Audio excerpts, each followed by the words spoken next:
नमस्कार, आप the Bihar plus देख रहे हैं। मैं हूं परमवीर सिंह।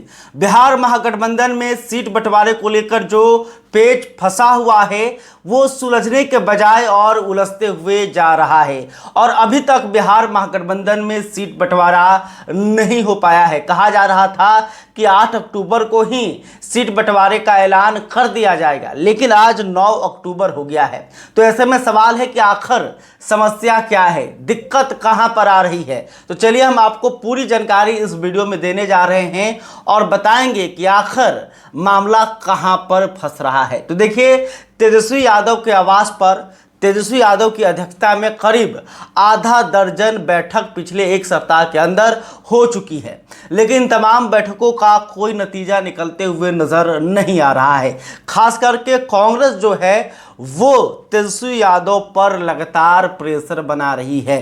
कांग्रेस के तरफ से यह कहा जा रहा है कि तेजस्वी यादव को अभी सीएम फेस घोषित नहीं किया जाए। कांग्रेस का यह मानना है कि जब बिहार विधानसभा चुनाव का रिजल्ट आ जाएगा उसके बाद तय किया जाएगा कि कौन मुख्यमंत्री बनेगा, यानी कि तेजस्वी के सीएम फेस पर कांग्रेस राजी नहीं हो रही है। इसके अलावे कांग्रेस ने 3 डिप्टी सीएम का फॉर्मूला आरजेडी के सामने रखा है।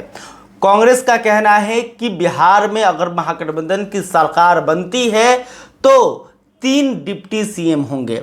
इसमें कांग्रेस का यह कहना है कि एक जो है वो अल्पसंख्यक समुदाय से होंगे, एक दलित जाति से डिप्टी सीएम होंगे और एक अति पिछड़ा समाज से डिप्टी सीएम होंगे।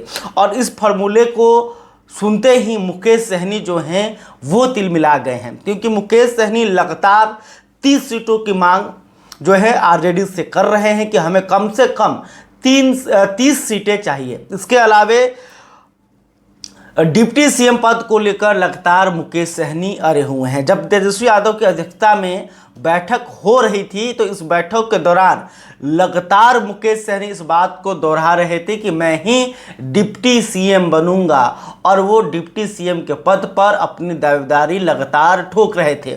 और जैसे ही मीटिंग खत्म हुई, मीटिंग के बाद भी मुकेश सहनी ने ऐसा ही बयान दिया। मुकेश सहनी ने पत्रकारों के सामने कहा कि देखिए, बिहार में महागठबंधन की सरकार बनेगी और मैं उप मुख्यमंत्री बनूंगा। लेकिन जैसे ही मुकेश सहनी 30 सीटों की मांग करते हैं, डिप्टी सीएम पद की मांग करते हैं, ये बात सुनते ही माले बिदक जाती है। माले का कहना है कि जिस पार्टी के पास ना कोई विधायक है ना कोई सांसद है, उसे किस आधार पर 30 सीटें दी जाएगी, जबकि हमारे पास 12 विधायक हैं, हमारे पास 2 सांसद हैं और चुनाव जीतने का स्ट्राइक रेट सबसे बेहतर है, तो हमें फिर 40 सीटें क्यों नहीं दी जा रही है। तो देखिए, माले की बातें भी सही हैं। अगर आप बिहार विधानसभा चुनाव 2020 का रिजल्ट देखिएगा तो माले ने 19 सीटों पर चुनाव लड़ा था और 19 सीटों पर चुनाव लड़कर 12 सीटों पर चुनाव जीतने में वो कामयाब हुए थे। वहीं अगर लोकसभा चुनाव की बात करें तो मात्र 3 सीटों पर माले ने उम्मीदवार दिया था और 3 में से 2 सीट जीतने में माले कामयाब हुई थी। तो ऐसे में माले के आगे मुकेश सहनी का जो प्रदर्शन है काफ़ी खराब है। मुकेश सहनी की पार्टी वीआईपी जो है वो भी 2024 के लोकसभा चुनाव में 3 सीटों पर चुनाव लड़ी थी, लेकिन खाता तक नहीं खुल पाया था। तो ऐसे में मुकेश सहनी के दावे को देखते हुए जो माले है वो भी तेजस्वी यादव पर प्रेशर बना रही है। इसके अलावे लेफ्ट की जो अन्य पार्टियां हैं, सीपीआई, भाकपा माले, वो भी लगातार तेजस्वी यादव से कह रहे हैं कि हमें और अधिक सीटें दी जाए। तो देखिए, मामला यहाँ पर फंस रहा है। इसके अलावे और जो नई नई पार्टियां आई हैं, जैसे कि पशुपति कुमार पारस की पार्टी राष्ट्रीय लोजपा, इसके अलावे झारखंड मुक्ति मोर्चा भी इस बार बिहार महागठबंधन के साथ चुनाव लड़ेगा। तो झारखंड मुक्ति मोर्चा जो है वो झारखंड से सटे हुए विधानसभा क्षेत्रों पर लगातार दावा ठोक रहा है और 12 सीटों की मांग जो है आरजेडी के सामने जेएमएम ने रखा है। इसके अलावे पशुपति कुमार पारस यह चाह रहे हैं कि जहां जहां से चिराग पासवान की पार्टी चुनाव लड़ेगी उस सीट से जो है हमें टिकट दिया जाए। कल ही सूरजभान सिंह का यह बयान भी सामने आया था कि जहां जहां चिराग पासवान चुनाव लड़ेंगे वहां वहां से राष्ट्रीय लोजपा के जो है उम्मीदवार वो भी उतरेंगे। तो देखना होगा कि जिस तरह से डिप्टी सीएम पद को लेकर बवाल बिहार महागठबंधन में देखने को मिल रहा है, तेजस्वी यादव के सीएम फेस पर कांग्रेस तैयार नहीं हो पा रही है, इसके अलावे वीआईपी की दावेदारी को देखकर माले बेचैन हो जा रही है।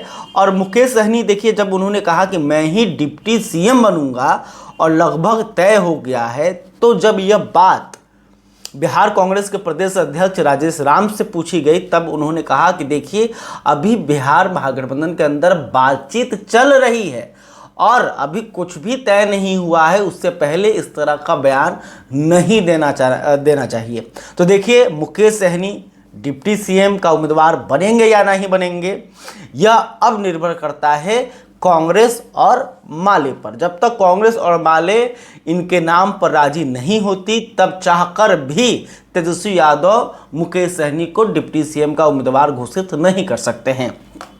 इसके अलावे आरजेडी भी अब ज्यादा कुर्बानी देने को मन में नहीं है। आरजेडी कम से कम 135 सीटों पर चुनाव लड़ना चाहती है। लालू प्रसाद यादव ने सीधे सीधे तेजस्वी यादव को कहा है कि ज़्यादा प्रेशर में मत रहिए, सबको कहिए कि ये मेरा फार्मूला है, अगर आपको यहाँ पर रहना है तो रहिए, अगर नहीं रहना है तो बिहार महागठबंधन का दरवाज़ा खुला हुआ है, आप बाहर भी जा सकते हैं। तो देखिए जो फार्मूला आया है, दो फार्मूले सामने हैं आए हुए हैं। तो पहला फार्मूले के अनुसार आरजेडी 130 सीटों पर चुनाव लड़ सकती है, कांग्रेस 50 सीटों पर चुनाव लड़ सकती है। इसके अलावे जो वाम दल हैं उनको 35 सीटें दी जा सकती है, जिसमें माले को 25, सीपीआई को 6 और सीपीएम को 4 सीटें। वीआईपी को 20 सीटें दी जा सकती है, जेएमएम को 3 से 5 सीटें दी जा सकती है। इसके अलावे रालोजपा को 3 से 4 सीटें दी जा सकती है।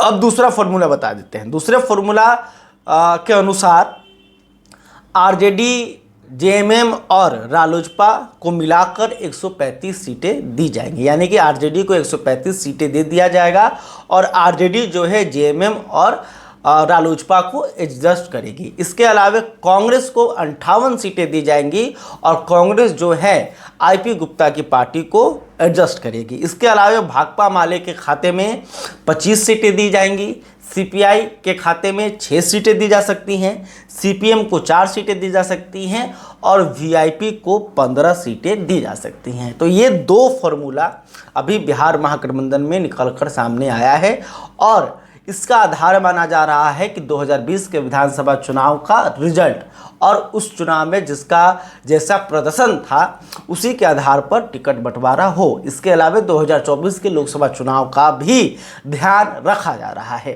खैर, अभी तक आपने हमारे चैनल को सब्सक्राइब नहीं किया है तो तुरंत कर लें। इस खबर को लेकर आप क्या सोचते हैं कमेंट करके बताइएगा। वीडियो फेसबुक पर देख रहे हैं तो हमारे पेज को भी लाइक कर लें। बहुत बहुत धन्यवाद।